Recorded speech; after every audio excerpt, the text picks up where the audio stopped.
Welcome. Thanks for tuning in to Raffoon LLC. I'm Ron Raffoon, and today, as always, we're talking about pipeline coatings and pipeline protection.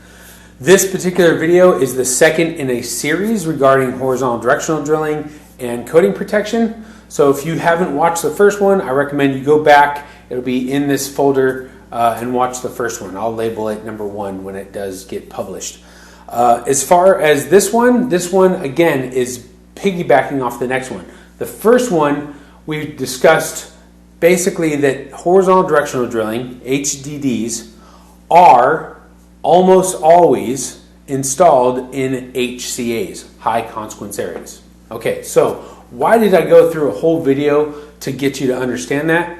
Well, it's because HDDs are installed in the harshest possible manner that we install pipelines today.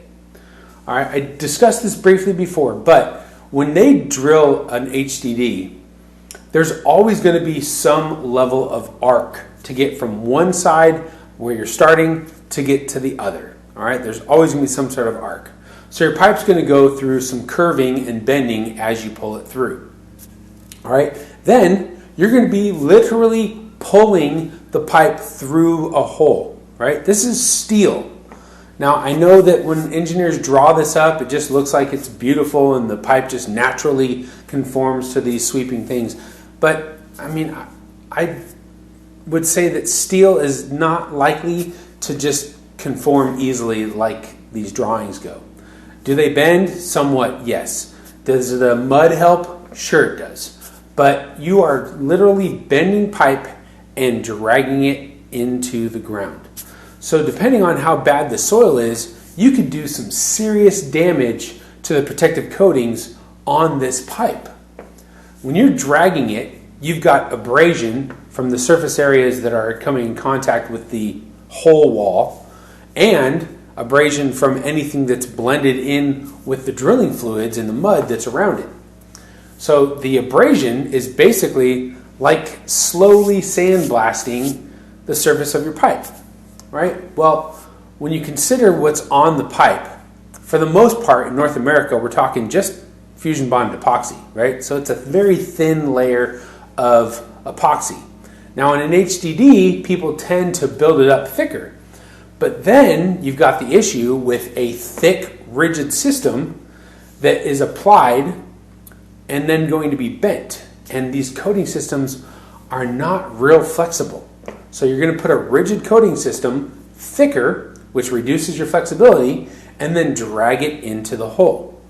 So you're going to end up potentially with issues on your coatings, which are your primary anti-corrosion protection, from bending, which could just completely despawn the coating system depending on how thick or what type it is, abrasion, which could rub the coating all the way down to bare steel, and I'll show you some pictures here.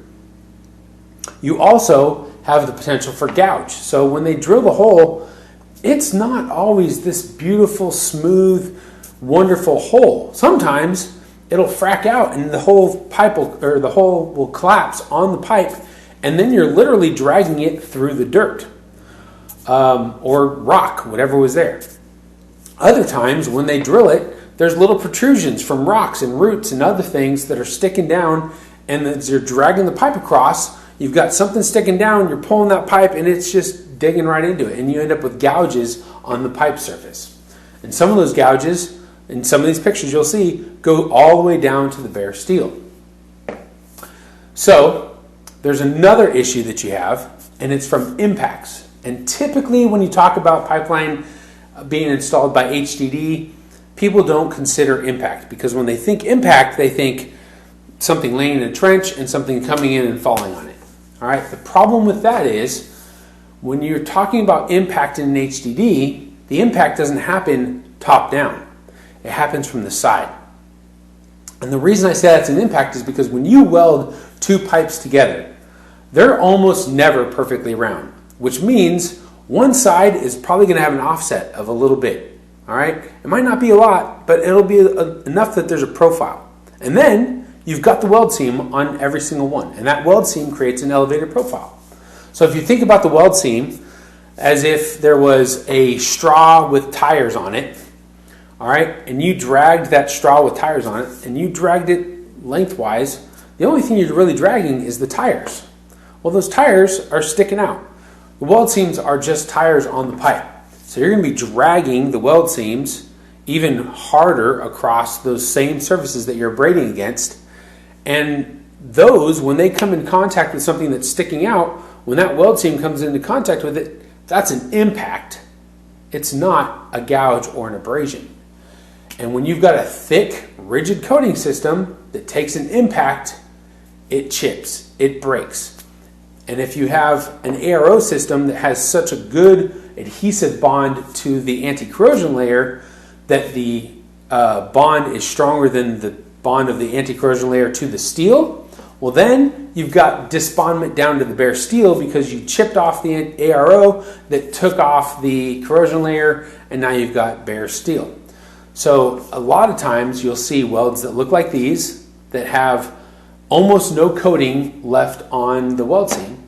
And in my opinion, that's from putting an epoxy on too thick, and it becomes brittle, and then when those weld seams hit something, it chips off, and then it slowly abrades the rest. That's what happens. I see it all the time. I've been looking at HDDs now for 14 years, and it's been like the heart of my work for the last 5, almost 6 years now. So I've spent a lot of time looking at these kinds of things, and we've come up with all kinds of solutions to solve this. But the whole point of this video is for you to understand that this kind of damage that you see in these images is common on horizontal directional drills. And why is that important here? Because these HDDs have bare steel exposed underneath high consequence areas. That's what you need to understand. That's why I'm putting these videos together. You need to know that you've got damaged coating on your pipes from horizontal directionally drilled pipe that is installed underneath a high consequence area. Now, your anti-corrosion coating layer is your primary line of defense. Now, every other corrosion engineer is going to tell you, well, but I've got CP on the line. CP is a whole nother ballgame, and there are people who are way better at CP than me to explain that to you. And in fact, I know of a few presentations that have been put together regarding CP on HDDs that I can link to. Hopefully Joe Pikus doesn't mind me mentioning his name, but that man is brilliant when it comes to pipeline coatings, and he can tell you everything you could want to know about why CP doesn't work. And I will link in this comments to one of his papers that discusses why HDDs don't work. There's also another one that I reference in some of my other papers from a study done in Australia that shows that these HDDs and the way that their CP is calculated is not sufficient to support them as a primary anti-corrosion coating system. So, all that to say, your HDD is likely damaged and located underneath a high consequence area unless you did something different than other people to mitigate that damage. In the later video, I'll talk about what that could possibly be. In the videos to come, we'll talk about what PRCI has to say about it, the Pipeline Research Council, and also what PHMSA has to say about it. For those of you that are in North America, that will be a big deal. So stay tuned for the PRCI versus PHMSA. If you can't wait until that video gets published, there's a LinkedIn article that I wrote, and there's also another paper that I think is called PHMSA versus PRCI that is linked in the bio as well. So look out for those. The next one's coming will be about PRCI and PHMSA. Thanks for watching. Have a great day.